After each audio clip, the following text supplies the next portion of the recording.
Oke, baik. Sudah siap semua ya? Ya, Assalamualaikum warahmatullahi wabarakatuh. Selamat malam, salam sejahtera bagi kita semua. Waalaikumsalam warahmatullahi wabarakatuh. Warahmatullahi wabarakatuh. Selamat malam, Oke, Pak. selamat malam semua. Capek ya? Masih selesai kegiatan. Kita harap teman-teman semua bisa menyesuaikan ya. Ya, itu adalah namanya perjuangan hidup ya. Untuk pendidikan juga lepas untuk cepat lancar studinya juga ya. Oke, untuk tidak membuang waktu, saya langsung ya.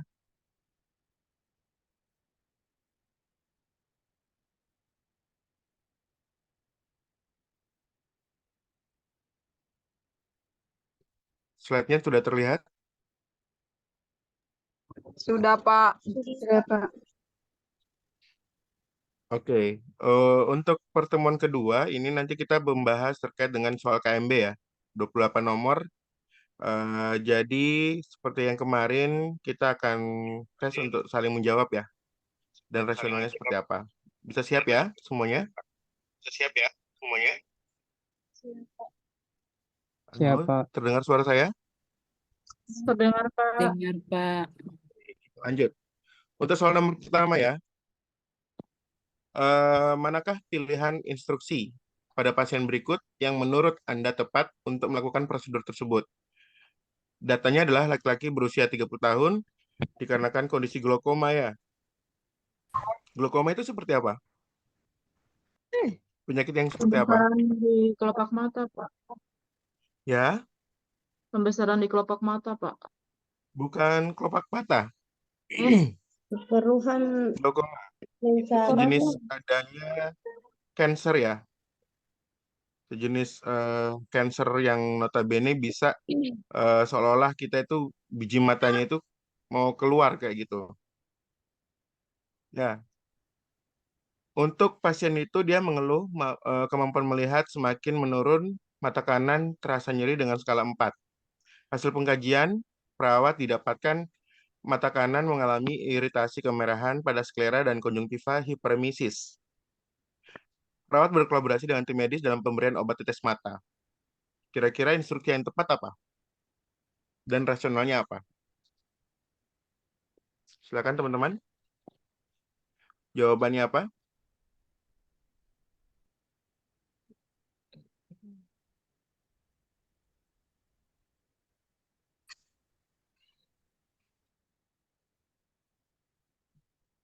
Halo, ya Pak. jawabannya apa teman-teman semua? Instruksi yang tepat. Karena ini kan pasien dia hiperemesis ya. Dia kemerahan nih pada bagian konjungtiva dan sklera. Sklera itu yang warna apa? Putih, Pak. Oke, kalau misalkan dia mengalami hiperemesis, perawat dalam pemberian obat tetes mata yang paling efektif apa? Untuk efektivitas dari obat tetes mata. Biasanya kalau teman-teman semua sudah pernah kan pemberian obat tetes mata, sudah pernah belum pemberian? Sudah, Pak. Itu seperti apa? Kira-kira yang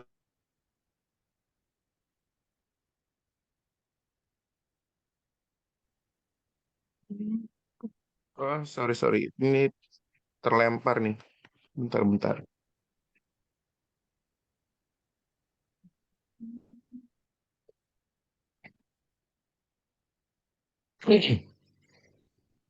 Sudah terlihat? Oke, Sudah, kira-kira Pak. jawabannya apa, teman-teman? Pak, berikan obat itu sampai keberadaan. Gimana? Jawabannya Pak. Berikan obat tetes mata sampai sampai. Rasionalnya apa?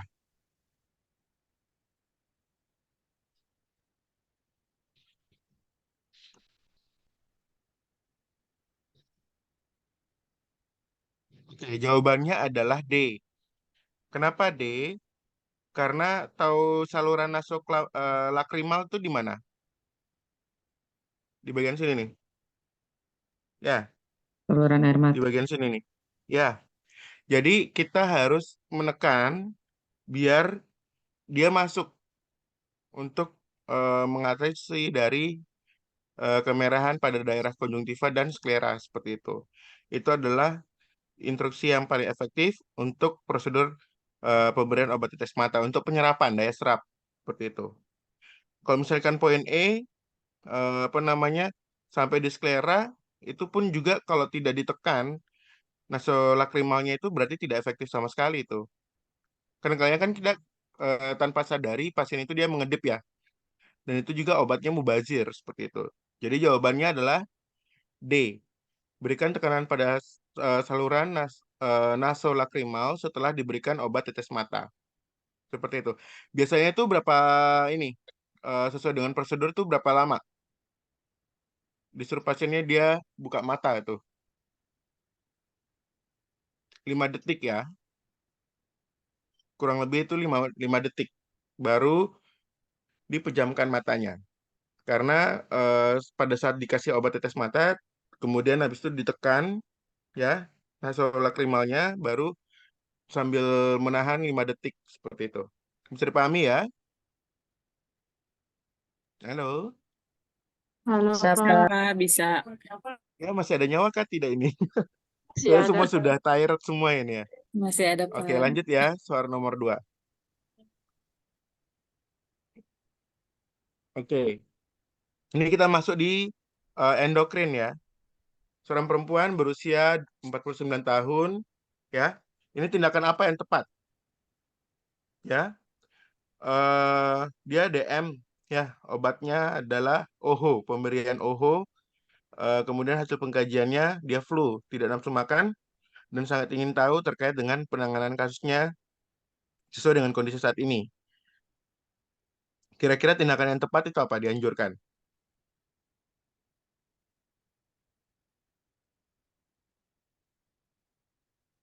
Jawabannya apa? C, Hmm? C, Pak. Kenapa C? Dan obat DM itu kan harus diminum terus kan, Pak. Tidak Suaranya boleh terlalu kecil?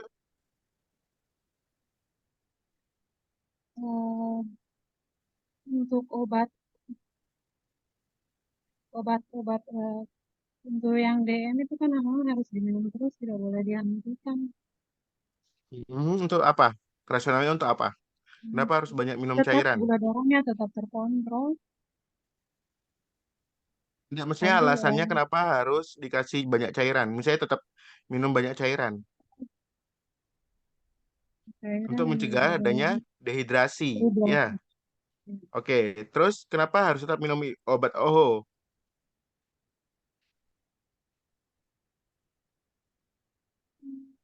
Untuk menstabilkan dia Karena punya gula gula darah darah. kadar Ya, gula darah, kemudian Pak. kenapa harus dimonitor lagi gula darah kapilernya? Untuk mengetahui dia punya penanganan dini seperti itu. Bisa dipahami ya. Jadi jawabannya adalah C. Bisa? Yang lain? Bisa, Pak. Karena bisa, ini kalau Pak. obat tentang OHO ini dia sering muncul nih di soal-soal UKOM. Bisa ya? Oke, kita lanjut lagi. Masalah keperawatan ya. DM, luka diabetes ya. Luka apa ulkus diabetikum. Hasil pengkajian didapatkan riwayat DM sejak 3 tahun yang lalu. Obatnya metformin. Kemudian tidak minum secara rutin. Gula darah sewaktunya 245, BB-nya 65, TB-nya 130, TD-nya 130/80. Nah, di 80 suhunya 37 derajat. Masalah keperawatannya apa? Ini langsung kita bisa tebak nih. Apa resiko ketidakstabilan kadar glukosa darah? Alasannya apa? Keywordnya mana? Karena Keywordnya mana? dia Kata riwayat kuncinya apa? DM terus gula darah sewaktunya 245, Pak. Kurang tepat. Yang paling spesifik apa? Tidak Yang minum obat keywordnya secara rutin, Pak. Tidak rutin kok. ya itu. Obat secara Pasien rutin. ini dapat obat metformin. Ya, metformin, tapi dia tidak patuh. Alhasil apa masalah keperawatannya? Risiko tidak stabilan Risiko ketidakstabilan glukose kadar darah. Risiko Ya, Pak. ketidakstabilan kadar glukosa darah, Ya, Pak. bisa dipahami ya. Jadi kita tuh tidak perlu baca keseluruhan. Oh, kita tahu nih keywordnya apa nih. Paham ya? Untuk masalah keperawatan itu dia berdasarkan aktualnya ya, fenomenanya yang paling menonjol. Dari soal bisa dipahami tidak? Bisa, Pak. Bisa, Pak. Lanjut ya. Kalau terlalu Lanjut, cepat Pak. bilang ya. Oke, soal nomor 4. Informasi terkait pentingnya terapi yang perlu diberikan. Pasien ini berusia 40 tahun, dirawat hari kedua, di bangsal penyakit dalam dengan hipertiroidisme. Hipertiroidisme itu apa? Pembesaran tiroid. Itu kayak gimana? Dia sama tidak dengan gondok atau struma? Beda, Hmm?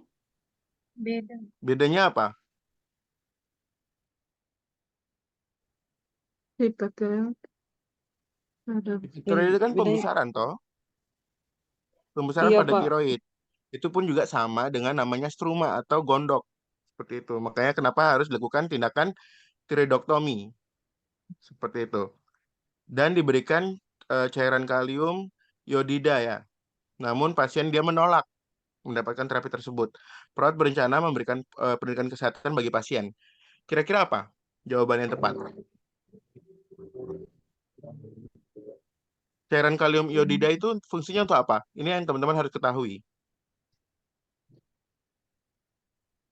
Cairan. Iodida. Iya. Ada yang tahu? Kegunaan dari cairan kalium iodida itu apa?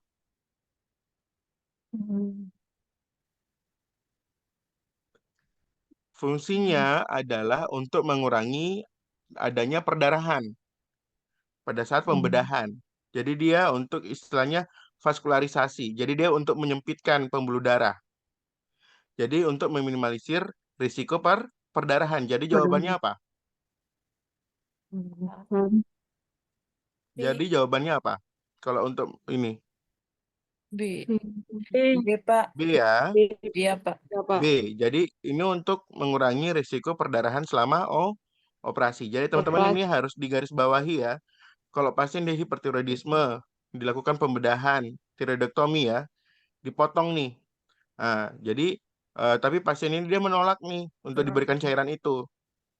Nah, Katong kasih edukasi dan Katong harus kasih tahu bahwa cairan kalium iodida itu dia fungsinya untuk vaskularisasi atau untuk mencegah adanya perdarahan atau rembesan pada saat dilakukan operasi. Jadi jawabannya adalah B, B. Pak. Pak. Ya, B, Pak. oke. Soal nomor 5. Soalnya terlihat jelas? Jelas, Pak. Jelas. Oke. Masalah keperawatan lagi. Ya, pasien dia 40 tahun ke UGD mengalami penurunan kesadaran. Pasien memiliki riwayat sesak, demam, badan terasa lemas, muntah 3 hari sebelum masuk rumah sakit ya. Urinnya 300 ml per jam, BB-nya 72, pH-nya 720, PCO2-nya 35, kemudian HCO3-nya 14 mg, kemudian terdapat luka di kaki kanan, tidak sembuh sejak 3 bulan yang lalu. Masalah keperawatannya apa? Ini paling jelas sekali nih. D, Pak. Yakin? D. Kalau ada pH, PCO2, C, Pak. HCO3, Pak. itu apa? Asidosis diabetik. C, Pak. Ketoasidosis diabetikum. Ketoasidosis diabetikum. Siapa? Karena apa? Rendahnya dari pH. pH normalnya berapa? pH Kemarin kita sudah normal bahas ya. pH normanya kurang dari normanya berapa? 7,35, Pak. Ya, selesai. Itu keywordnya. Bisa dipahami? Kan Bisa, lupa Pak. ini. Pak. Catat, Pak. Kan lupa. Masih Saya catat. Ya. ini, Pak. Masih dicatat, Pak. Harus dicatat ya. Iya, Pak. Jadi pH normalnya 7,35 ya. Kalau Iya, dia Pak. rendah berarti dia asidosis. Asidosis. Selesai. Asidosis, Pak. Jadi kita tidak perlu jawab, tidak perlu apa istilahnya baca soal banyak-banyak. Oh, kalau ada pH, PCO2, HCO3 berarti itu ciri khasnya apa? Mau dia asidosis kah, alkalosis kah, respiratorik kah, atau metabolik. Bisa Seperti itu. juga. Bisa dipahami? Bisa, Iya, Pak. Pak. Bisa, Pak. Bisa ikuti ya. Kalau beta penjelasan terlalu cepat kah? Tidak, Iya, Pak. Pak. Kalau Iya, bisa Pak. dikurangi sedikit, Pak. Oke. Kita lanjut ke soal nomor 6. Indikator untuk memahami manifest dari kondisi pasien. Usia 30 tahun, dia pasca tiroidektomi. Hari ketiga ya, hari ketiga. Pengkajian kesadaran kompos mentis tidaknya normal, nadinya juga normal, nafasnya juga normal, suhunya juga normal. Pasien direncanakan pulang dan sebelum pasien diberikan PENCAS atau istilahnya discharge planning ya. Sudah belajar manajemen kah belum? Sudah, Pak. Sudah, Pak. Oke. Sudah role play? Pak. Sudah, Pak. Replaynya Sudah, Pak. Oke, role play untuk discharge planning ya. Semoga ini ya dipahami ya. Iya, Pak. Oke, kira-kira untuk sebelum pasien dibawa untuk pulang ya, discharge planning untuk pasien pulang itu apa? Untuk memahami tanda-tanda muncul kondisi tersebut. Tanda-tanda terkait dengan hipotiroidisme. Tadi kan dia hiper nih, jika lakukan tiroidektomi. Nah, takutnya pasien ini dia bisa hipo nih. Gejala apa yang paling khas? Denyut jantung. Apa? Kelelahan, Pak. Kelelahan, Pak. Apa? kelelahan, Pak. Kelelahan, Pak. Kelelahan. Ciri khas utama pada pasien dengan hipotiroidisme itu adalah kelelahan. Iya, Pak. Bisa dipahami ya? Karena kalau kelelahan itu berarti dia menandakan adanya penurunan metabolisme tubuh. Seperti itu. Contoh ya, kalau pasien dengan hipotiroidisme ya, dia awalnya dia suaranya lantang. Tapi lama-kelamaan kok suaranya mengecil. Nah, itu adalah kekurangan dari metabolisme juga. Seperti itu. Dia mudah capek. Seperti itu. Bahkan sampai ibaratnya tahu suara nyamuk kan? Dong ibaratnya kalau suara pelan kayak suara nyamuk begitu. Nah, itu dia gejala dari penderita yang mengalami hipotiroidisme. Seperti itu. Jadi jawabannya adalah A. Ini ciri khas ya teman-teman semua ya. Hipotiroidisme yang paling aktual, yang paling menonjol itu adalah kelelahan. Bisa dipahami? Bisa, Pak. Bisa, Pak. Oke, soal nomor 7. Prioritas untuk tindakan. Ini kita masuk di muskuloskeletal. Ya. Masalah prioritas ya. Istilahnya tahu bedah Orif. Open reduction ya. Siapa? Reduction. Pada bagian tibia kiri. Tulang karing. Ya.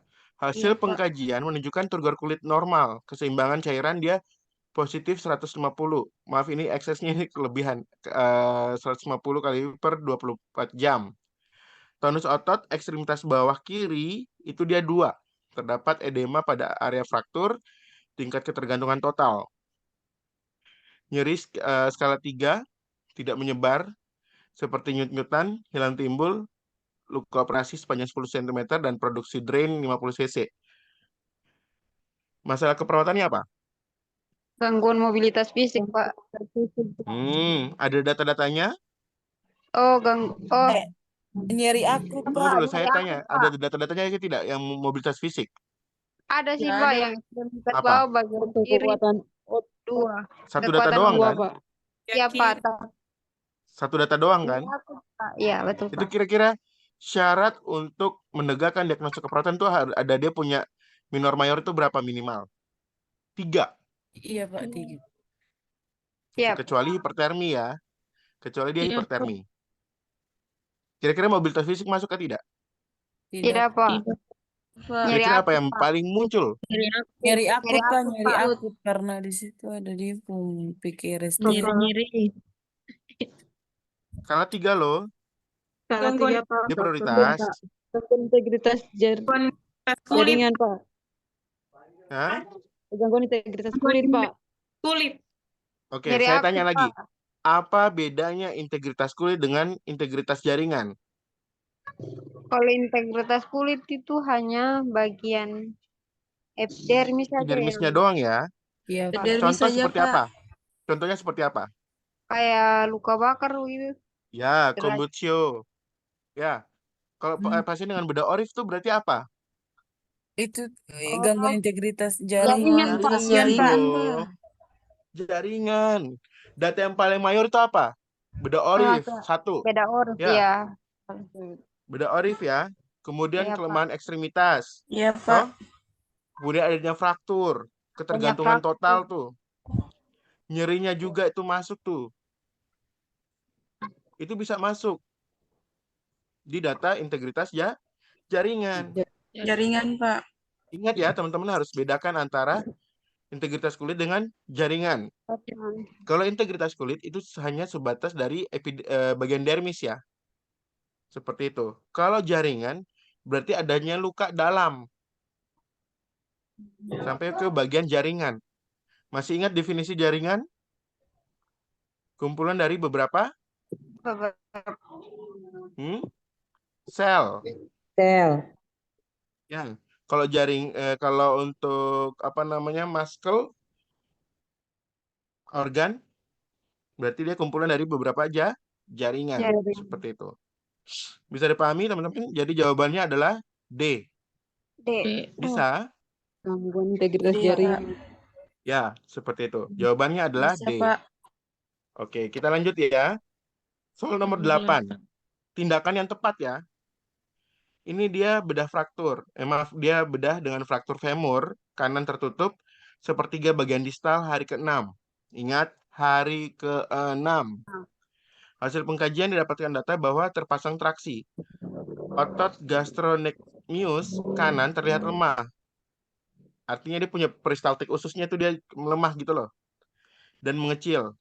Pegal dan pasien tidak mau menggerakkan kaki karena takut kesakitan. Tidak sesak nafas, nadi dan TD-nya normal. Tindakan apa yang harus kita lakukan?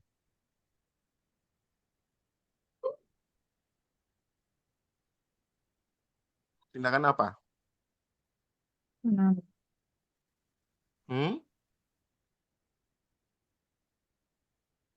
Hari ke-6. Kira-kira kalau hari ke-6 kita harus lakukan apa? Melatih rumpa. Rumpa. Melatih rumpa. Rumpa. Rum aktif. Kenapa tidak rum pasif? Karena ini Karena ini sudah Sudah hari 6 hari, ke-6, Pak. masuk perawatan Hari hari ke-6, ke-6, Pak. Pak. Ya, normalnya untuk dilakukan rum aktif itu dia hari ke-6 ke atas. Kalau ke bawah berarti dia rum pasif. Dan paling ciri khasnya adalah rasionalnya kenapa kita harus lakukan rum aktif? Untuk pencegahan adanya atrofi pada bagian otot. Bisa dipahami ya? Pak. Bisa untuk melatih dia punya ototnya biar tidak mengecil, ataupun juga untuk sistem persendian. Karena pasien ini kan dia tidak mau menggerakkan kaki ya, karena takut kesakitan. Nah, kita ajarkan dia rum aktif, seperti itu. Bisa dipahami ya keywordnya Iya, itu? Pak. Oke. Yang lain bisa mengikuti? Bisa, Bisa, Pak. Oke, soal nomor 9. Oke. Manakah aktivitas yang tepat diajarkan untuk memulai berjalan pada kasus tersebut? Pasien dia direhabilitasi nih, fraktur pada bagian kaki kanan. Nyerinya 3. Ingat, nyeri 3. Dia akan bertambah saat diinjakan. Terdapat luka dan memar pada daerah pergelangan kaki. Pasien diidentifikasi dapat berjalan dengan menggunakan kruk. Pasien direncanakan untuk diajarkan dan dilatih untuk menggunakan alat bantu jalan tersebut. Masalah aktivitasnya apa?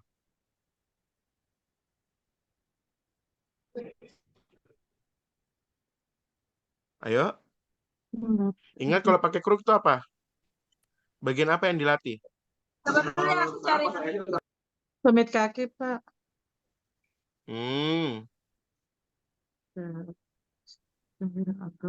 Kalau kruk toh, Tahu, Pak. kira-kira bagian-bagian mana yang dilatih? Oke, Pak. Kenapa? Alasannya apa? Karena dia pakai kruk, yang dilatih harus otot tangannya, triceps yang dijadi. Ya, itu karena yang sering digunakan pada saat pakai truk. Truk lagi, kruk, seperti itu, sorry. Jadi dia harus melatih tricep, sendi jari, dan sendi sikunya. Seperti itu. Bisa dipahami? Bisa. Pak. Kalau itu sudah diajarkan, baru langkah-langkah selanjutnya. Seperti itu. Ingat, ini adalah masalah aktivitas yang tepat diajarkan untuk memulai berjalan. Kalau dia tahu cara ini apa pergelangan sendi dan triceps dia kaku, ya saya bisa pakai kruk seperti itu. Bisa dipahami ya? Jadi jawabannya adalah C. C. Lanjut soal nomor 10. Apakah yang tepat dievaluasi pada kasus tersebut? Seorang laki-laki, dia bangsal penyakit dalam, mengalami artritis reumatoid. Ya, hasil pengkajian dia pembengkakan pada sendi lutut. Asam uratnya 10 mg, TD-nya 145, nadinya 87, suhu juga normal. Pasien telah menggunakan obat steroid selama 1 tahun terakhir. Yang dievaluasi apa?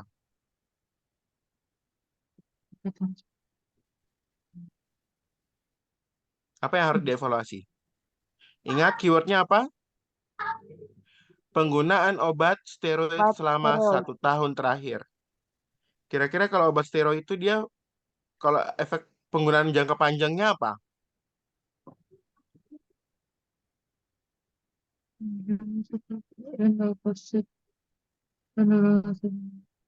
Dia bisa mengalami apa? Kenapa harus dilakukan pemeriksaan leukosit atau limfosit?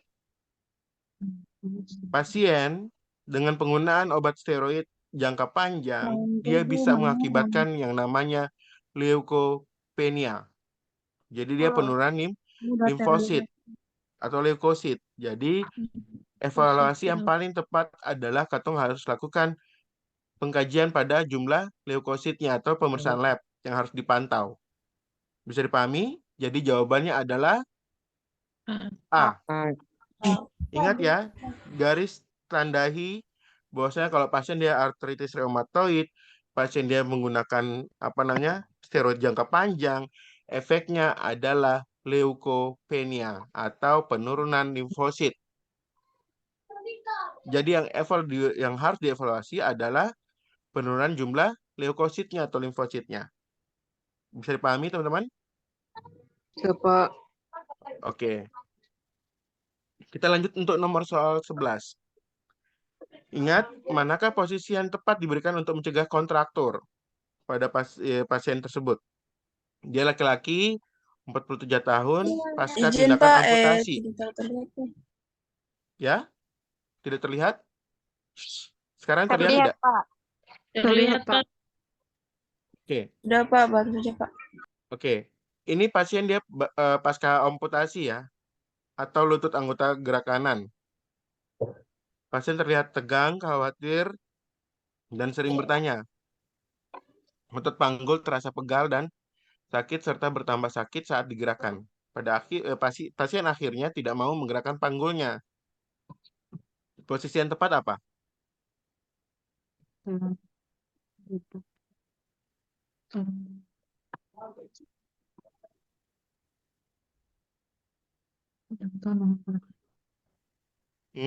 Posisi apa yang paling tepat?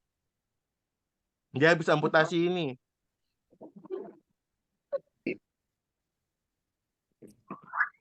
C, Pak. Apa itu dia nanti sing kesakitan itu?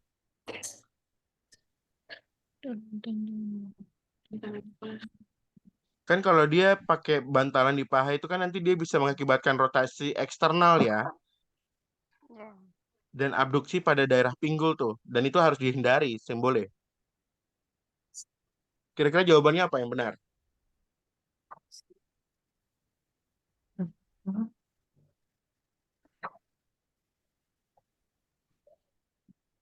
Coba ibaratkan kayak kondisinya kayak Katong saja. Kalau Katong habis amputasi, kira-kira Katong posisi apa yang paling bagus nih?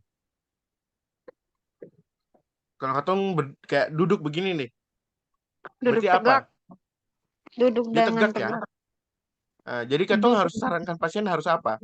Karena posisi itu dia kan bilang otot panggul nih, karena dia kan tumpuan di panggul doang nih, di bokong. Kalau dia semakin lama, berarti kan dia otomatis dia kan semakin sakit tuh. Ya, kontraktur malah terjadi. Kontraksi bagian pada ini. bokongnya. Terus kira-kira Katong harus lakukan apa? Posisi apa yang paling tepat? Yang tidak membebankan. Salah satu posisinya adalah berbaring atau telungkup atau posisi prone karena dia bisa mencegah adanya kontraksi fleksi. Ya, tahu fleksi ekstensi kah tidak?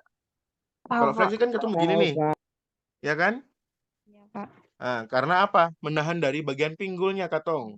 Pinggul. Untuk tetap Jadi harus posisi ekstensi. Katong harus begini toh.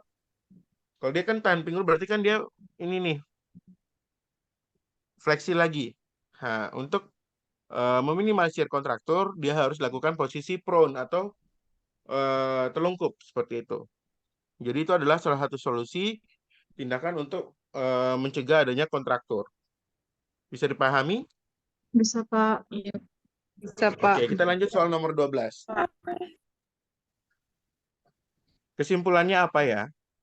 Pasien dia umur 56 tahun, penyakit dalam, keluhan nyeri yang semakin hebat, dia menderita osteoporosis dan kompresi pada bagian tulang belakang. Pasien terlihat cemas, khawatir, nyerinya semakin sulit reda dengan obat yang diberikan. Pasien semakin sering mendapatkan resep hidrokodon atau paracetamol. Kesimpulannya apa? Itu kalau obat kurang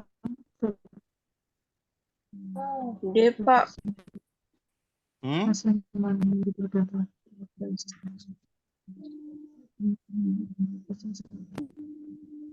Apa? Oh, Pak. Saya membutuhkan dosis analgesik yang lebih tinggi. Kenapa? Alasannya apa? Karena Obat yang diberikan berbeda dengan yang Obat diberikan. yang diberikan itu Sering mendapatkan resep hidrokodon atau paracetamol.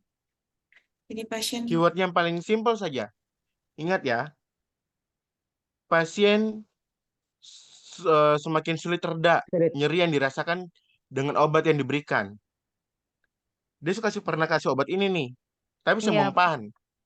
Itu kuncinya, keywordnya. Jadi mau tidak mau, Katong harus tinggikan dia punya dosisnya. Dosis. iya. Paham gak, Seng? Jadi Katong baca soal itu, Katong telah nih. Oh, pasien ini dia sudah dikasih obat nih, tapi kok sing di ini ya selesai kayak gitu. Semakin sering toh, berarti kan dia sudah ini ya apa namanya rentan Ketergantungan, ya, Pak. ya ketergantungan atau rentan seperti itu. Artinya dia suka bal nih dan dia pun dosis ini nih. Solusinya adalah kasih apa? Dosis yang lebih tinggi seperti itu. Simple ya. iya. Oke, jadi Katong harus telaah baik-baik jawabannya dan soalnya ya. Jadi jawabannya adalah C. C. Oke, soal berikutnya. Hasil pengkajian terbaik apa? Untuk menunjukkan adanya distensi abdomen. Pasien ini ya, langsung saja. Pasien dia BPH. Menolak untuk tindakan operasi. Tindakan Katong memastikan bahwasanya pasien ini dia BPH itu apa? Kita masuk di perginjalan nih. Yang paling simpel saja.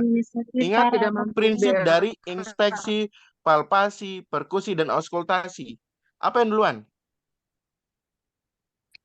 Nyeri. Ya, Apa dari pembengkakan? IPPA. Palpasi. Apa yang Katong harus lihat dulu? Pembengkakan di sekitar atas. Pembengkakan bisa Inspeksinya Ya, melihat pembengkakan. pembengkakannya. Poin A. inspeksi. Karena inspeksi. Poin A. Ingat ya, prinsip dari pemeriksaan fisik ya. Inspeksi, perkusi, palpasi, dan auskultasi. Ya.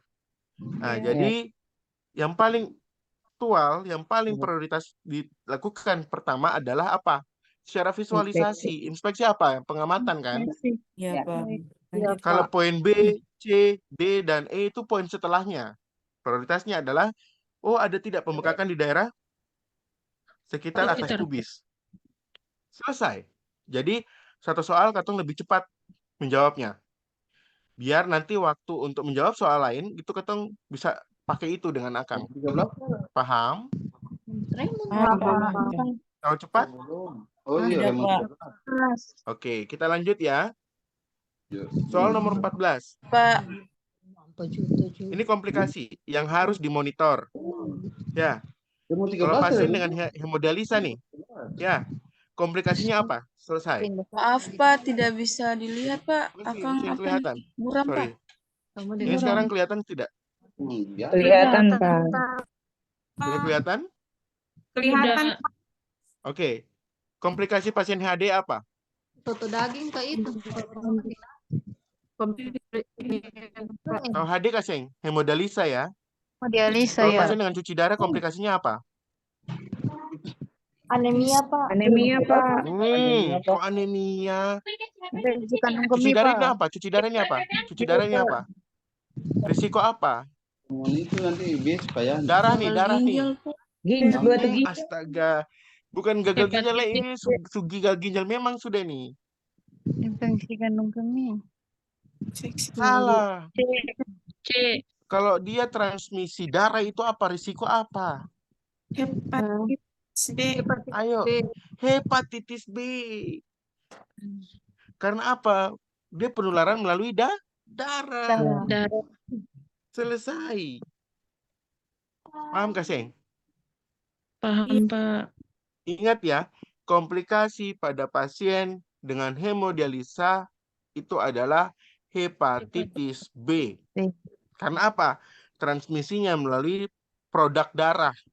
Seperti itu. Bisa dipahami kan tidak? Bisa, Pak. Oke, karena dia nanti bisa risiko terpapar dari virus hepatitis B. Seperti itu. Kenapa sampai pasien hemodialisis itu kan dia bisa berisiko karena dia punya kayak gejala-gejala hepatitis. Gejala hepatitis itu apa-apa saja? Gejala hepatitis itu apa-apa saja? Terus Pak. Mata Terus kuning. ya. Iya, Pak. Ya, dia mata kekuningan. Dia punya bagian integumen juga kekuningan ya. Seperti itu. Ya, Yang paling gampang sekali adalah ikterus. Seperti itu. Jadi jawabannya adalah C ya.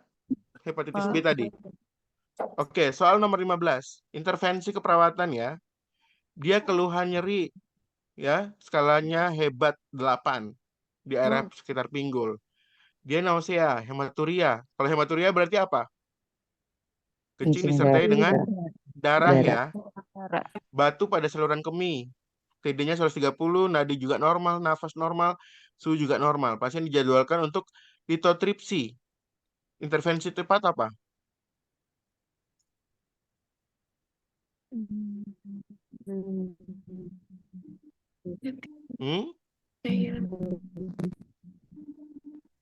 Ayo.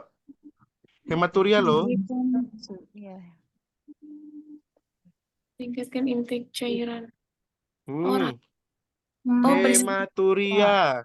Kadar hemoglobin, Pak. Kadar hemoglobin. Hematuria. Iya. Analgesik yang diresepkan. Bukan ya? Kasih apa? Kalau pasien dengan hematuria itu berarti apa? Dia rasa nyeri Kaseng. Nyeri, Pak. Analgesik yang diresepkan. Jadi apa? Memberikan obat analgesik. Obat analgesik yang diresepkan, Pak. Selesai poin D. Jadi C. memberikan obat analgesik untuk diresepkan. Seperti itu. Karena apa? Pasien dengan nyeri kolik pada bagian ginjal, itu dia bisa menyiksa pasien itu. Pasien yang mampu bisa menerima terapi lain selain berikan analgesik dulu. Baru dikasih lasik. Ya lasik lagi apa namanya untuk ini. Piston untuk batu ginjal. Seperti itu. Paham? Paham Pak. Bisa, Pak. Keywordnya apa? Hematuria. Hematuria. Kenapa kok bisa hematuria? Karena hematuria itu sudah pasti. Karena ada batu pada saluran kemih, Pak. Kenapa sampai bisa hematuria? Karena ada batu pada saluran kemih, Pak. Ya. Sebelumnya dia ada di mana dulu nih? Ginjal, Jenis-jenis Pak. batu pada saluran perkemian itu apa-apa saja? Batu ginjal. Ya. Ginjal, Pak. Apalagi? Batu ureter. kandung kemih. Nah, kalau dia sudah sampai di di bagian saluran kemih, berarti itu apa? Dia sudah turun tuh. Dia Iya, pengikisan jadi pada pengikisan. bagian koliks ginjal ya. Alhasil apa? Hematuria, perdarahan. Salah satu untuk mencegah itu adalah dengan pemberian analgetik. Seperti itu. Bisa dipahami? Ingat loh, nyerinya 8 loh ya. Nyerinya 8. Seperti itu. Jadi jawabannya adalah D. D. Lanjut soal nomor 16. Masalah keperawatan lagi nih. Ya, masalah keperawatan lagi. Pasien dia dengan operasi TURP. Tahu operasi TURP, Kaseng? Untuk pasien seperti apa ini? BURP. Pasien dengan BPH. Benigna prostat hiperplasia. Ya, jadi TURP itu dia kayak pengikisan prostat tuh. Oh, jaringan. Ya, prostatnya dikuras. Alhasil dia kan pasien terpasang infus nih dan kateter urin nih, ya. Semuanya normal, ya.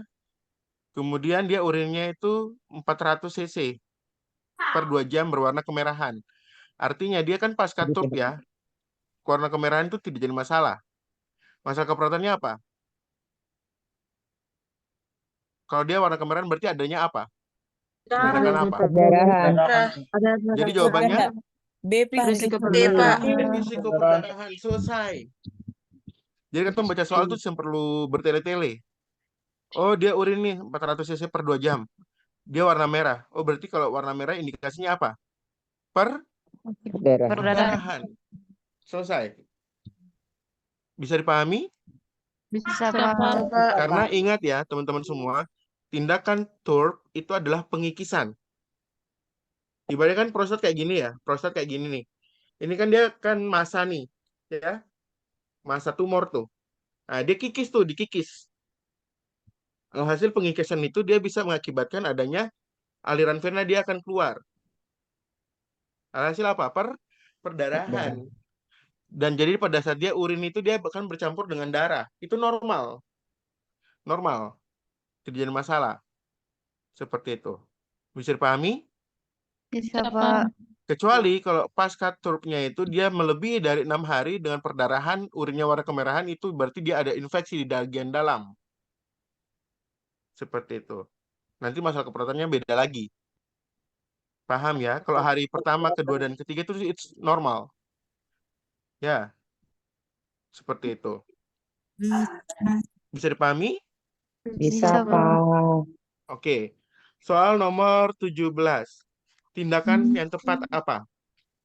Dia ini ya, CKD dengan hemodialisa ya, di poli penyakit dalam. Hasil pengkajian, dia rutin HD 2 kali per minggu sejak 3 tahun. Ingat, sejak 3 tahun. Terlihat sehat, bergairah, edema tidak ada, sesat tidak ada, kulit halus, tampak segar, dan sebagainya. Ya, CRT-nya 2 detik dan HB-nya 6,5. Ingat, HB 6,5. Tidak normal. Ya, tindakan yang tepat apa?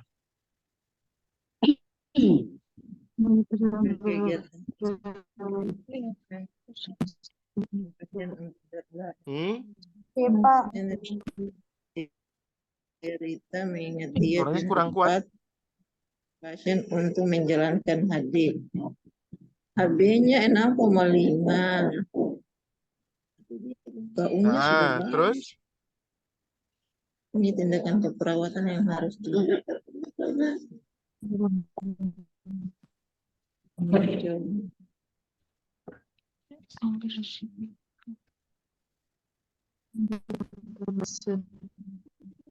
Jawabannya?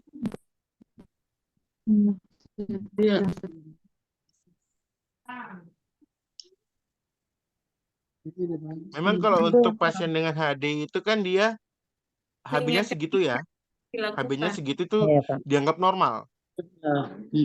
Karena pada saat nanti pasca HD, dia akan normal kembali lagi nih. Seperti itu. Tindakan. Jadi apa? Iya sih, olahraga juga tindakan. Jadi jawabannya adalah A. Memperkuat kegiatan positif yang dilakukan oleh pasien.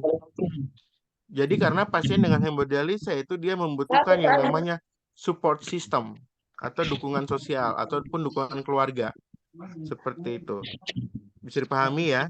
Ini adalah masalah biopsikososial dan spiritual. Itu yang dibutuhkan oleh si pasien dengan HD. Seperti itu. Paham?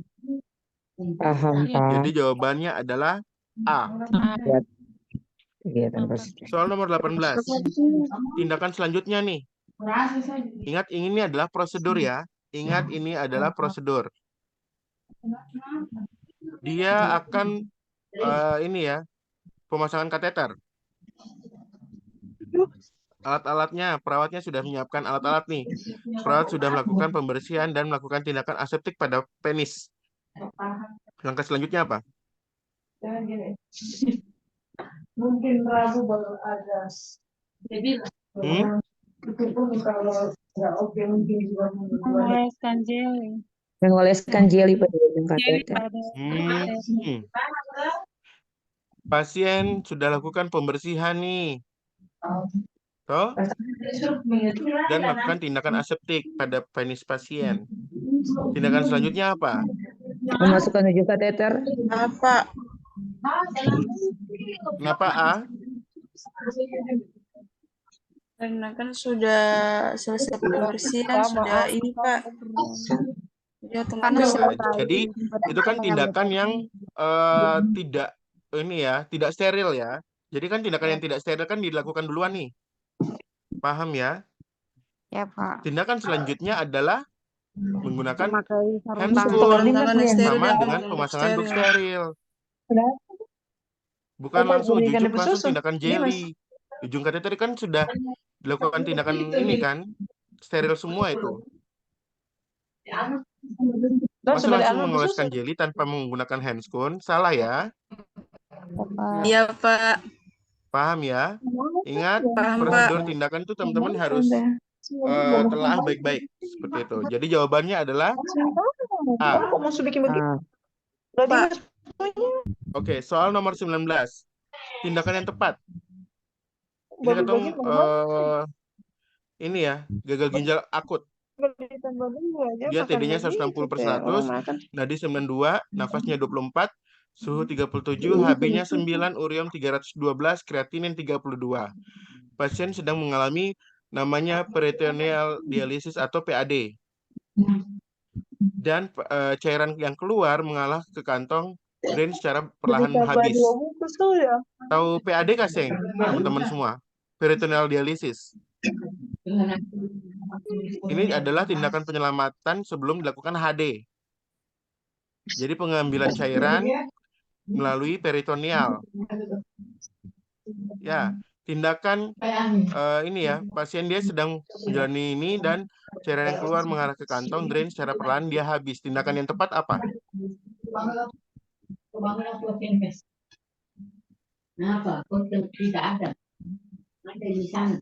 Tindakannya apa, teman-teman?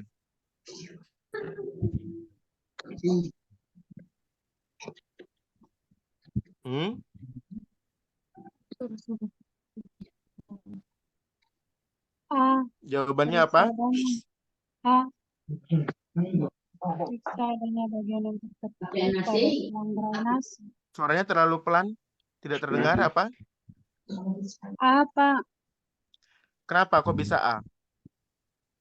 Terdeteksi pada tulang drainase kalau karena itu cairannya kan gimana? Clue-nya paling jelas sekali itu. Cairan yang keluar mengarah ke kantong drain, dia secara perlahan habis. Kalau kan normalnya kan dia langsung keluar dengan ini ya, normal ya.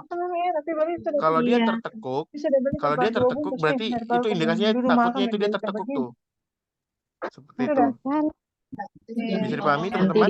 Jadi jawabannya adalah A. Katong harus lakukan periksa pada bagian yang tertekuk pada selang drainase. Itu.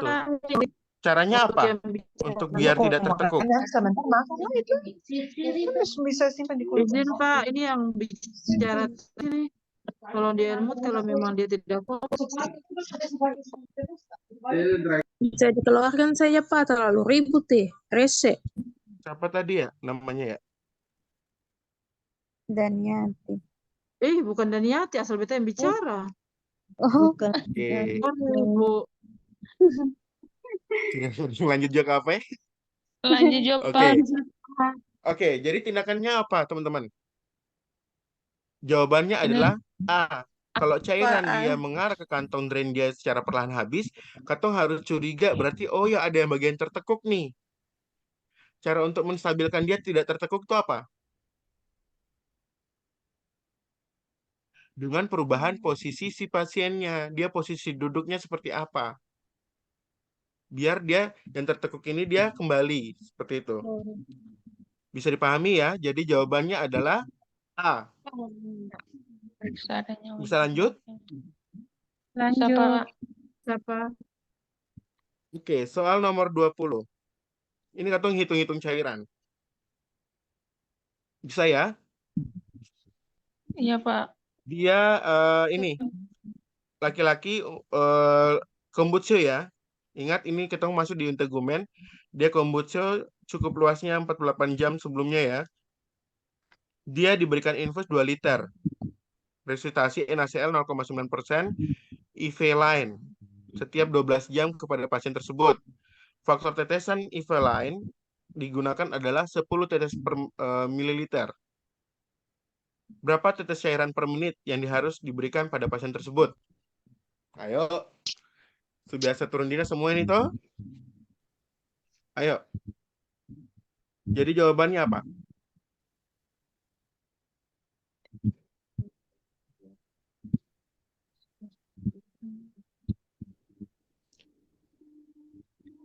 Ayo.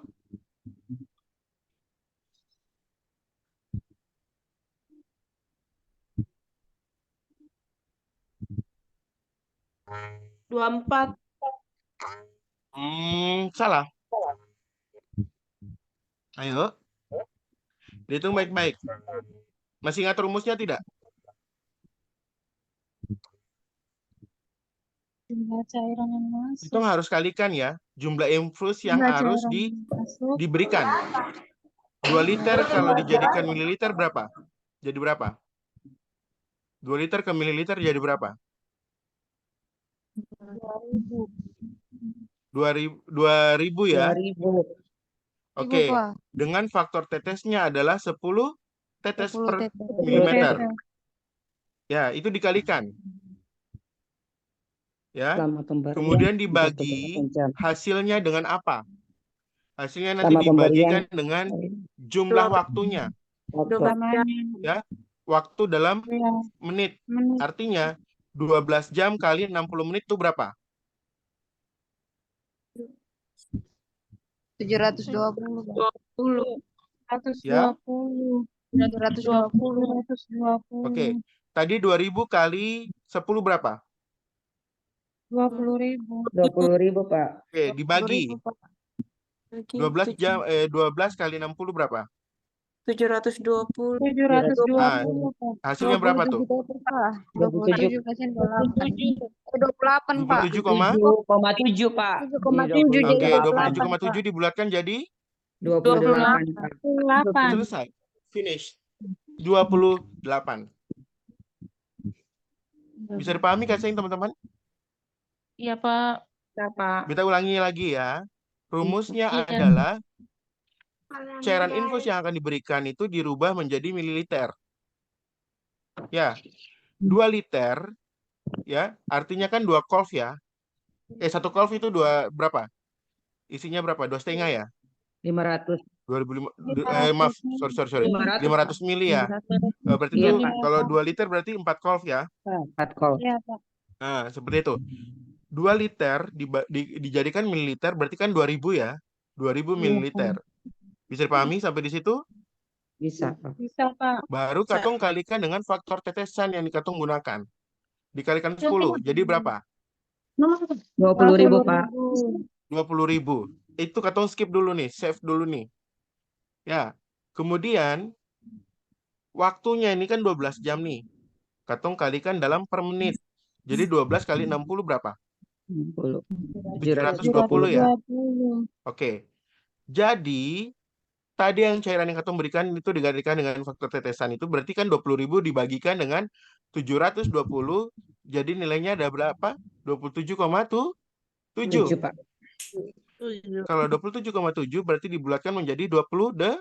8. 28. Ada pertanyaan dari sini? Bingung nggak tidak? Tidak. Tidak, Pak. Jadi kita harapan untuk teman-teman semua, kalau misalkan ada pertanyaan pada saat soal UKOM ataupun tryout, kalau tetesan cairan per menit itu rumusnya apa? Liter di bawah ke mililiter. Jumlah cairan dikali Jumlah cairan dengan masuk. faktor Dikali tetesan dengan per faktor tetesan per lamanya pemberian lamanya dikali diinfus 60. dikali dengan 60 menit. Oke, ingat cairan yang diberikan itu dirubah dulu ke mililiter. Kalau jawabannya dia ada soalnya tuh dia dalam kategori liter ya. Kalau Iya, kalau Pak. mililiter langsung saja. Paham, Paham, teman-teman? Pak. Nah, baru dibagikan dengan jumlah jamnya itu dikalikan per menit. Jadi 12 jam kali 1 menit kan 60 ini ya. Satu ini kan 60 ini ya. 60 menit. 1 1 jam jam tuh 60 60 menit. Nah, jadi 12 kali 60 itu supatin sudah itu. Nah, nanti baru sisa dibagikan seperti itu. Bisa dipahami? Oke, kita lanjut ya. Soal nomor 21. Tindakan yang tepat ya. Pasien dia laparotomi nih. Ya. Kemudian pengangkatan massa dan pembuatan kolostomi sejak 2 hari yang lalu. Hasil pengkajian, dia pasien tampak kurang aktif dan bergerak saat cenderung dia bed rest nih, supinasi nih di tempat tidur nih. Pasien dia nyatakan nyeri saat bergerak dan takut jahitan operasi dia lepas. Nah, pasien dinilai berisiko mengalami gangguan integritas kulit akibat kondisi imobilisasi atau mengalami luka tekan. Kalau luka tekan itu bahasa medisnya apa? Dekubitus. Dekubitus. Dekubitus, Ya. Pak. Tindakan yang tepat apa? Miring 2 jam. Lakukan alih baring. Lakukan alih baring pada pasien setiap 2 jam. Boleh berikan Itu kalau lotion. dia sudah beres total. Oh, Berikan maaf. lotion Berikan dan lotion pijat pijatan. Pak, lakukan latihan Hmm. ringan gerak room pasif, Pak. Ya, lakukan latihan room pasif. Ya. Rasionalnya apa? Karena di situ Rasionalnya apa? dia punya pembuatan Biar kolostomi tidak itu mengalami kontraktur atau pengecilan pada otot. Selesai. Paham? Paham. Jangan langsung ucuk-ucuk langsung kasih lotion, kasih ini. Jangan dulu. Iya, Seperti betul. itu. Soal nomor 22. Warna dasar luka ya. Ini untuk ulcus diabeticum. Dia ulcus diabeticum pada bagian plantar atau telapak kaki ya. Ekstremitas inferior dextra, bagian kanan bawah sejak 2 hari yang lalu. Pengkajian didapatkan pasien dia mengeluh sulit sembuh nih. Nyeri saat bergerak dan takut jahitan operasi akan terlepas. Terdapat jaringan nekrosis slough dengan cairan eksudat semi-liquid. Luka dasarnya apa warnanya? hitam, Pak. Kalau nekrotik berarti hitam. Pak. Luka Semi-liquid. dasar. Semi-liquid. Apa? Hijau. Bukan semi-liquid, hijau. Kok hijau? Kuning, Pak. Kalau necrosis slough itu artinya dia ini Kuning. apa namanya? Nekrotiknya dia masih lembut. Tidak semuanya. Tahu luka benyek toh? Tahu benyek aslinya bahasa Indonesianya apa? Yang basah-basah gitu loh, yang kayak belendir-lendir sedikit gitu loh. Dia warna lukanya apa kalau untuk DM tuh? Kuning. Kuning, Pak. kuning. Kuning Kuning, Pak. tuh, ya warna Iya, Pak. kuning. Ingat semi-liquid, itu cairan eksudatnya semi-liquid. Artinya dia sedikit kayak berjeli gitu loh. Nah, itu adalah tanda ciri khas dari ulcus diabeticum yang warna kulit, warna dasar lukanya. Seperti itu. Bisa dipahami? Bisa, Pak. Itu yang mayoritas terjadi pada pasien dengan ulkus diabetikum. Keywordnya adalah jaringan nekrosis slow. Slow itu artinya dia nekrosis yang dia masih apa ya? Bentuknya itu loh kayak semi liquid gitu loh. Masih setengah. Kalau dia warna hitam berarti kan dia bobo baru dia sudah kayak gel begitu loh. Kental seperti itu. Bukan semi lagi, sudah berupa liquid. Bisa dipahami ya? Ya, Pak. Oke, kita lanjut ke soal yang berikutnya. Manakah media yang tepat digunakan untuk melindungi kulit peristoma pada kondisi pasien tersebut? Dia pasang pembentukan kolostomi ya setelah dilakukan pengangkatan bagian kanker kolorektal sejak 2 hari yang lalu. Pengkajian datanya peristoma derajat 1. Pasien direncanakan untuk dilakukan perawatan kolostomi. Kira-kira apa nih untuk melindungi kulit?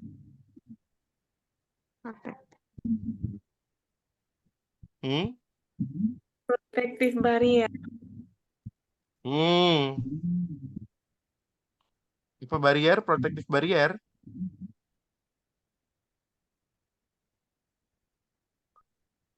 Itu untuk melindungi apa nih? Alergi saja itu.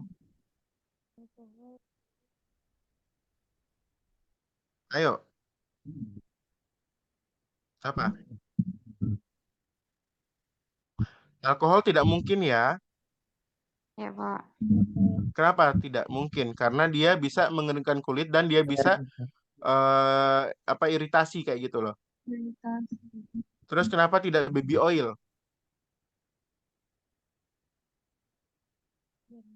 Dia baby oil kan justru makin berminyak ya. Justru nanti tuh dia kolostomi bagnya itu dia tidak bisa menempel. Iya, Pak. Terus Itu yang poin benar. C, bariernya apa yang benar apa? D atau D, C? Pak. D. Kok E? E apa? D. Sablon itu. Justru itu nanti bisa menambah iritasi safflon tuh. Ya, sablon tidak bisa. Yang betul apa? D. C atau D? D. Kalau tinctur itu apa? Tinta. Tinctur dia bisa mengeringkan kulit juga, tambah iritasi. Jadi jawabannya adalah C. protective barrier. Tadi kita bikin begitu kamu bagaimana nih? Tahu jawab lah bagaimana nih? Tadi siapa yang jawab barrier tadi? Saya, Pak. Nah, harus kasih rasionalnya yang jelas tuh apa? Karena apa? Nanti itu dia bersifat untuk protektif pada alergi kulit. Seperti itu. Alhasil dia bisa ini ya, menambah perekat gitu loh. Justru mengeringkan kayak gitu. Oke, jadi jawabannya adalah C. Tetap protective barrier. Bisa dipahami teman-teman? Bisa, Pak. Bisa, Pak. Oke. Ini soal nomor 24 nih. Masalah etik ya. Masih ingat toh? Masih, Pak. Ya, Pak. Oke. Untuk ini ya, dia diare sejak sebulan yang lalu. Kemudian BB-nya turun 10 kilo. Dia 2 bulan terakhir lidahnya berwarna putih dan terdapat luka tes ELISA positif. Ini pasien dia bertanya dengan kondisi dan hasil pemeriksaannya. Ini ciri-cirinya ya pasien mengalami apa nih? HIV. HIV. Yang lebih lengkapnya apa? HIV, Pak.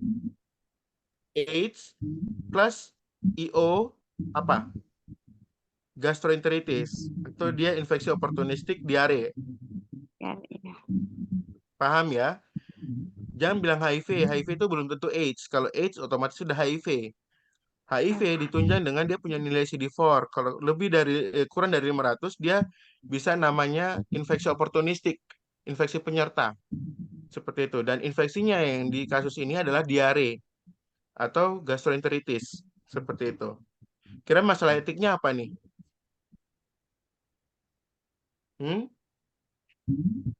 Masalah etik yang muncul apa? Kalau dia belum tahu nih hasil pemeriksaan nih.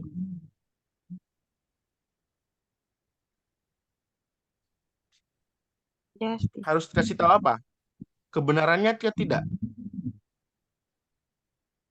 Harusnya dia kasih Harus dikasih tahu. Berarti Harus apa dikasih tahu. namanya? Veracity.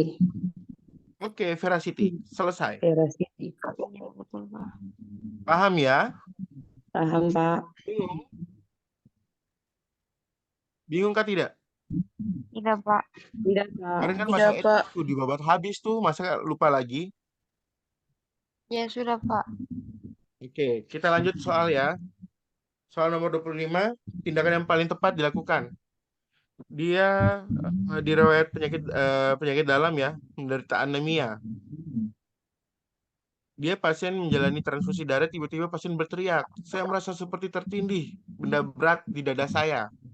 Hasil pengkajian sebelum tindakan transfusi, TD-nya normal, nadi normal, nafas normal, suhu normal, HB-nya 8. Ya karena di ini ya, transfusi ya. Kemudian tindakan yang tepat apa? Dilakukan oleh perawat. Hentikan transfusi. Menurunkan frekuensi. Rasionalnya apa? Kalau jawabannya D. Berarti bermasalah. Kalau dia kan tadi bilang apa? Seperti tertindih benda berat ya. Itu Iya, apa? Gejala dari apa? Dari Dampak ini apa? serangan jantung, Pak. Bukan. Serangan jantung langsung mante memancu ana Laila. Dia sesak. Apa? Desak, Pak. Desak. Dia kan udah sesak yo. Nafasnya udah berapa cuy? 16. Kalau dia sesak nafas berarti kan 20 lebih tuh, hampir 30.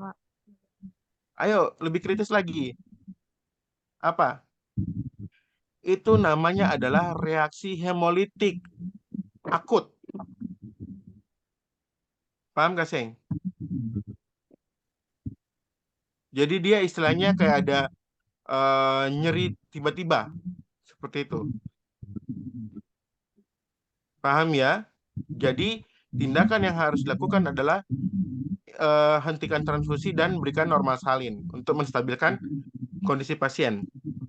Karena normal salin itu dia untuk mencegahnya adanya hemolitik tadi tuh, menstabilkan kondisi hemolitik pada pasien yang dirasakan. Bisa dipahami? Siapa? Siapa? Contoh. Oh, dia ada reaksi gatal-gatal nih. Tindakannya apa yang dilakukan? Kalau gatal-gatal, Ya sama. Hentikan transfusi juga dan memberikan normal salin. Karena gatal-gatal ataupun ini shock ya, istilahnya kayak ibarat kayak shock begitu, dia itu merupakan kumpulan dari gejala apa? Reaksi hemolitik akut tadi tuh. Jadi teman-teman harus ketahui reaksi hemolitik akut itu divisualisasi seperti apa. Biasanya itu ada namanya kayak dia menderita kayak demam goyang begitu. Ya, kemudian dia menggigil, adanya low back pain atau nyeri pada bagian punggung kayak begitu dan pinggang ya. Kemudian ada juga istilahnya kayak nausea, kemudian dyspnea ya. Kemudian dia juga adanya namanya ansietas yang berlebihan. Itu adalah kumpulan dari manifestasi dari hemolitik dari akut seperti itu. Bisa dipahami? Oke. Kita lanjut ya. Jadi jawabannya adalah D. Soal nomor 26. Informasi yang tepat pada pasien dan keluarga. Dia menderita AIDS. Sudah membaik, direncanakan pasien pulang. Perawat bertugas memberikan informasi pencegahan penularan penyakit tersebut terkait penggunaan alat makan dan minum pada pasien dan keluarga. Jadi tindakannya apa?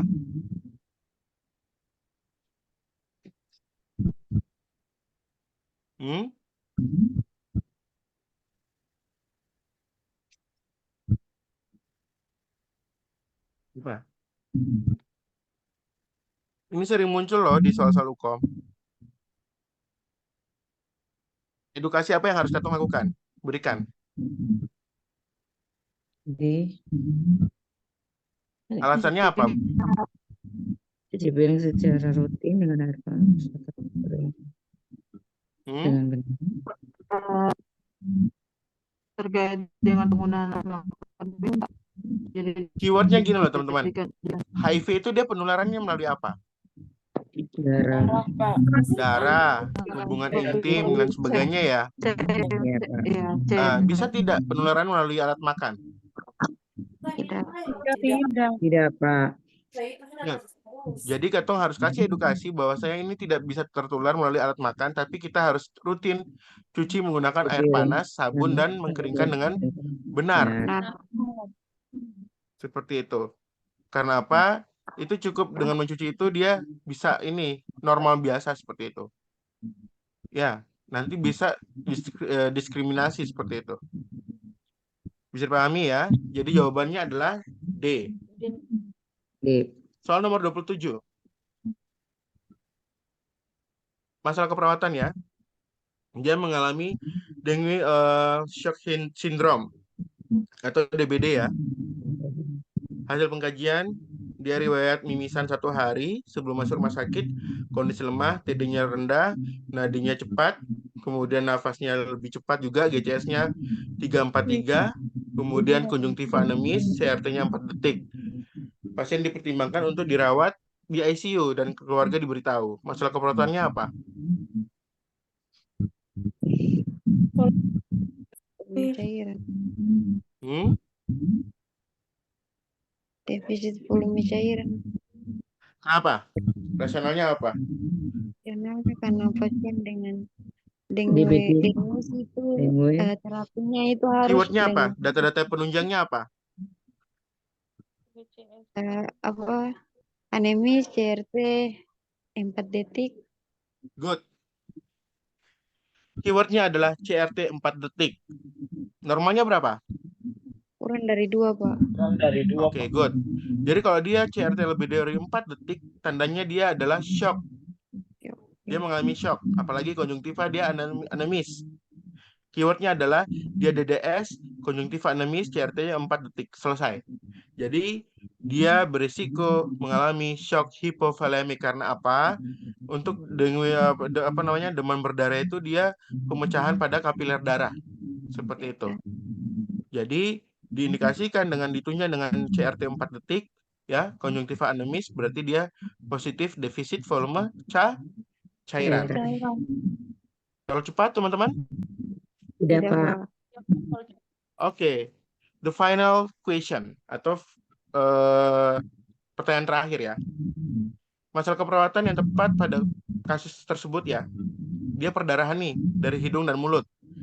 Munculnya bercak kemerahan di tubuh pasien terutama pada daerah lengan. Dia tampak lemah, bingung, akral dingin, TD-nya rendah, nadinya cepat, nafasnya lebih cepat lagi, suhunya 38,5. Keluarga mengantar dengan mengatakan pasien telah mengalami demam dan sakit kepala selama 4 hari dan telah minum obat turun panas dan analgesik, namun kondisi tidak membaik. Masalah keperawatannya apa? Risiko shock hemorrhagic. Hmm? Iya, Pak. Kenapa? Karena pasien sudah bisa baca, Pak. Apa bedanya shock hemorrhagic dengan shock hipovolemik?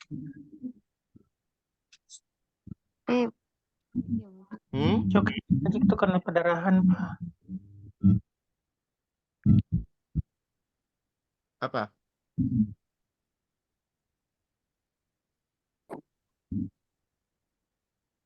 Kalau dia demam nih, ya 38,5 nih, ya dia lemah, lemes ya, artinya kayak dia lemes begitu. Akral dingin, itu tanda-tanda apa? Apakah dia shock hemorrhagic? Pak. Apakah adanya perdarahan pada pasien tersebut? Perdarahan, Pak. Tidak ada datanya ya. Hidung dan Ada mulut. perdarahan dari hidung dan mulut. Jadi ya apa? Katanya perdarahan dari hidung. Hah? Defisit volume cairan, kekurangan volume cairan. Kalau dia ada data terkait dengan CRT, baru bisa diangkat shock hipovolemik. Ini kan tidak ada ya. Paham? Jadi kita harus cerdik membaca keywordnya. Paham ya? Kalau shock hipovolemik, dia ciri khasnya ditunjang dengan data apa? CRT. Selesai. konjungtivanya bagaimana tampilnya. Paham? Kalau shock hemorrhagic berarti dia istilahnya kayak perdarahan, partus, dan sebagainya. Dia KLL, dia COB, kayak gitu-gitu. Ya. Atau pasien yang notabene dia mengalami apa? Kayak gitu, melena kah atau bagaimana? Atau melena kah tidak? Tahu, Pak. Apa itu? Melena kayak bagaimana? BAB darah. B disertai dengan darah ya. Darah. Iya, Pak. Nah, itu bisa namanya juga dua kategori. Bisa shock hemorrhagic dan shock hypovolemic. Tergantung dari etiologinya apa dulu. Paham? Kalau data yang seperti ini, ingat suhunya 38,5 ya, akral dingin ya, tampak lemah. Berarti tandanya apa? Kekurangan volume cairan. Selesai. Apalagi dia perdarahan di hidung ya dan di mulut. Seperti itu. Perdarahan dari hidung di mulut itu berarti tandanya apa? Dia mimisan kan? Apakah mimisan itu bisa dikatakan hemorrhagic? Tidak bisa. Belum tentu. Harus ada, oh ya, ditunjang lagi shock hemorrhagic itu ditunjang dengan EKG. Hasil perekaman EKG. Bisa dipahami teman-teman? Bisa, Pak. Ada pertanyaan? Selesai untuk pertemuan kedua. Bagaimana? Sangat luar biasa?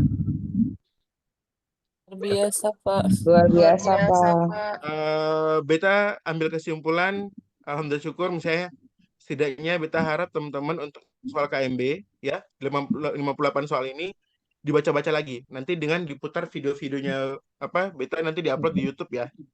Jadi itu di flashback Ya, lagi tuh, Pak. di flashback lagi, di resapi lagi. Nanti insya Allah besok atau masuk dengan Gadar. Ya, besok masuk dengan Gadar. Nanti Siap, Pak. berikutnya beta bisa kasih kalau misalnya biasanya hari apa ya? Jumat ya. Jumat, Sabtu, Minggu beta masuk bisa kasih. Bisa, Bisa, Pak. Karena kan waktunya kan sisa 1 minggu lagi nih. Untuk yang nurse angkatan 10 ya. Kayak gitu. Jadi beta maunya tiap hari bisa kasih. Kak capek. Bisa, Pak. Bisa, Pak. Siapa Pak, belajar Pak, sambil Pak. capek. Biasa. Oke, jadi nanti tiap malam beta akan menyicil mengetik soal-soal kayak gitu. Ini insya Allah soal yang terbaru lagi dan apa namanya mudah-mudahan bisa bermanfaat untuk teman-teman semua. Setidaknya bisa meningkatkan pemahaman. Kira-kira bagaimana beta ingin tanya dulu. Pertemuan pertama, pertemuan kedua, garis besarnya bagaimana? Apakah beta punya penjelasan mudah dipahamikah atau terlalu cepatkah, sukar dipahamikah atau bagaimana? Alhamdulillah Mudah dipahami, Pak. Ya, mudah dipahami, Mudah Pak. dipahami, Pak. Insya Allah ya. Beta harap teman-teman semua berjuang, bismillah, one shot, one goal ya. Jadi satu kali tes langsung mudah-mudahan bisa kompeten semua. Amin, ya Allah. Tuh. Dan beta harap teman-teman, insya Allah, walaupun dengan capek, ataupun off cam, nggak apa-apa, yang penting mengikuti proses. Setidaknya mendengarkan dan baca. Jangan cuma hanya mendengarkan langsung tak tidur langsung, galap. Ya, beta harap meskipun teman-teman sibuk dengan dinas malam dan sebagainya, ataupun ada kegiatan yang lain, mohon disempatkan waktu karena ini adalah masa depan teman-teman semua. Ya, Pak. Ya, ingat beta bosan-bosan mengingatkan lagi, IPK S1 bobotnya adalah 60%, bukan tidak ada IPK nurse ya, tapi adalah hasil dari UKOM. Itu bobotnya adalah 40%. Bisa dipahami? Bisa, Pak. Bisa, Pak. Oke, good luck. Saya akhiri, di sana sudah hampir 9:30. Terima kasih banyak teman-teman sudah menyempatkan waktu untuk hadir. Semoga bermanfaat untuk kita semua. Kurang lebihnya mohon maaf. Wassalamualaikum warahmatullahi wabarakatuh. Nanti saya langsung kirimkan ini ya, filenya seperti itu. Baik, Terima kasih Pak. semua. Terima kasih, Pak. Ya, sama-sama.